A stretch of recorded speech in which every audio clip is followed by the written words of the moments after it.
Hi, എൻ്റെ പേര് മുഹമ്മദ് ഇർഷാദ്. ഇപ്പോൾ ഗവൺമെൻറ് മെഡിക്കൽ കോളേജ് കോഴിക്കോടിലെ തേർഡ് ഇയർ MBBS സ്റ്റുഡൻ്റാണ്. ഡോപ്പയിൽ മെൻറ്ററായിട്ട് വർക്ക് ചെയ്യുന്നു.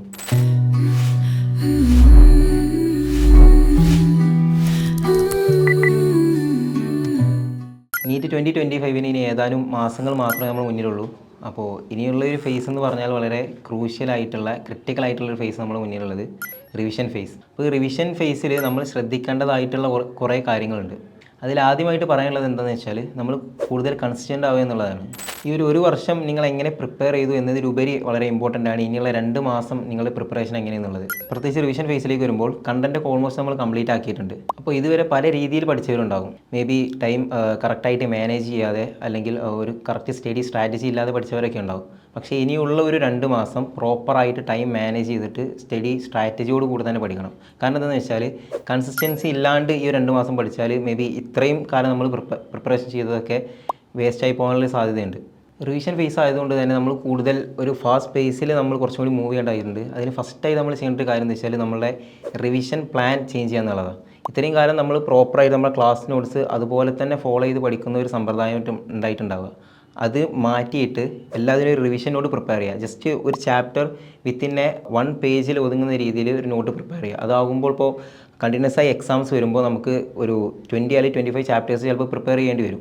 അപ്പോൾ ഒരു റിവിഷൻ നോട്ട് ഉണ്ട് എന്നുണ്ടെങ്കിൽ മേ ബി നമുക്ക് ഒരൊറ്റ പേജിൽ തന്നെ ഒരു ചാപ്റ്റർ കവർ ചെയ്തിട്ട് അടുത്ത ചാപ്റ്റർക്ക് പെട്ടെന്ന് മൂവ് ചെയ്യാൻ കഴിയും. മാത്രമല്ല ഒരു ഹോൾ ചാപ്റ്റർ നോക്കുന്നതിന് പകരം നമുക്ക് ഏത് ഭാഗമാണ് ഡിഫിക്കൽട്ടി ആ ഭാഗം മാത്രം കുറച്ചുകൂടി ആഴത്തിൽ നോക്കിയിട്ട് പോകാനുള്ള ഒരു അവസരം കൂടി നമുക്ക് അവിടെ കിട്ടും. അടുത്തായിട്ട് റിവിഷൻ ഫേസിൽ കാര്യമായിട്ട് നമ്മൾ ഫേസ് ചെയ്യുന്ന ഒരു സംഗതിയാണ് കമ്പാരിസൺ. അനാവശ്യമായിട്ടുള്ളൊരു കമ്പാരിസൺ ഉണ്ടാവാം. ലൈക്ക് റൂംമേറ്റ്സിൻ്റെ മാർക്ക് അതുപോലെ തന്നെ മറ്റുള്ള സ്റ്റുഡൻസിൻ്റെ ക്ലാസ്മേറ്റ്സിൻ്റെ മാർക്കിനോട് നമ്മൾ കമ്പയർ ചെയ്യും.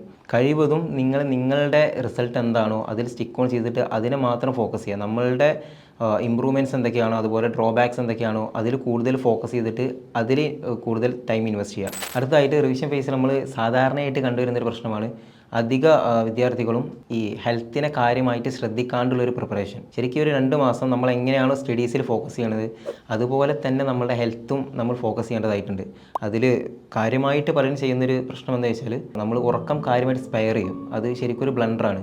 അറ്റ്ലീസ്റ്റ് നമ്മൾ എന്ന് കരുതിയിട്ട് അധിക നേരം ഉറങ്ങുക എന്നുള്ളതല്ല, ഒരു മിനിമം റിക്വയർമെൻറ്റ് ഓഫ് ടൈമിൽ നമ്മൾ എന്തായാലും ഉറങ്ങിയിരിക്കണം. ഇനി എത്ര ടൈം പ്രിപ്പയർ ചെയ്താലും ആ ഒരു 8 മണിക്കൂർ നമ്മൾ കറക്റ്റ് നമ്മൾ ഉറക്കത്തിനായിട്ട് മാറ്റി വെക്കണം. കാരണം എന്താ വെച്ചാൽ ഒരു പ്രോപ്പറായിട്ടുള്ള ഒരു ഉറക്കം അല്ലെങ്കിൽ ഹെൽത്ത് മാനേജ്മെൻറ്റ് ഇല്ല എന്നുണ്ടെങ്കിൽ നമ്മൾ എത്ര പഠിച്ചിട്ടും കാര്യമില്ല, അതൊന്നും നമ്മളെ മനസ്സിൽ നിൽക്കില്ല. സോ ഉറക്കം അത്ര ഇമ്പോർട്ടൻ്റ് എന്ന് കരുതി അമിതമായിട്ട് ഉറങ്ങിയിട്ട് നമ്മളെ സമയം അവിടെ കളയാൻ ചെയ്യരുത്. ഓക്കെ, റിവിഷൻ ഫേസിൽ അടുത്തായിട്ട് ശ്രദ്ധിക്കേണ്ട കാര്യം എന്ന് വെച്ചാൽ പുതിയതായിട്ട് ഇനി ഒരു കാര്യങ്ങളും പഠിക്കാൻ ശ്രമിക്കരുത്. ഓൾമോസ്റ്റ് നമ്മളുടെ സിലബസ് നമ്മൾ കംപ്ലീറ്റ് ആക്കി കഴിഞ്ഞിട്ടുണ്ട്. അപ്പോൾ ഇനി പുതിയതായിട്ട് കാര്യങ്ങൾ പഠിക്കുന്നതിന് പകരം നമുക്ക് ഗ്രാൻഡ് ടെസ്റ്റ് അല്ലെങ്കിൽ ഗ്രാൻഡ് എക്സാമിനേഷൻസ് വരുമ്പോൾ 720 മാർക്കിൻ്റെ എക്സാമിനേഷൻ വരുമ്പോൾ അതിൽ നമുക്ക് വരുത്തുന്ന പിഴവുകൾ അല്ലെങ്കിൽ അതിൽ വരുന്ന ചെറിയ എറേഴ്സ് ഇതിൽ ഫോക്കസ് ചെയ്തിട്ട് ഇത്രയും കാര്യങ്ങൾ എംഫസൈസ് ചെയ്തിട്ട് കൂടുതൽ പഠിക്കാൻ ശ്രമിക്കുക.